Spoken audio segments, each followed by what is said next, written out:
Hi, I'm Harley. Do you want to know more about me? I'm a cockatiel, also known as wearybird or quarian, a small parrot, a member to cockatoo family, endemic to Australia, a household pet, a companion parrot.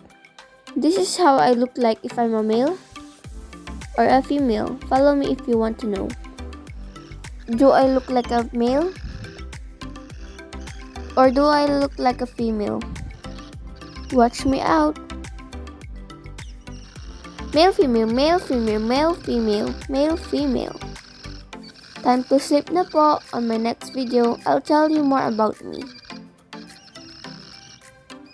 See you! Thanks for watching!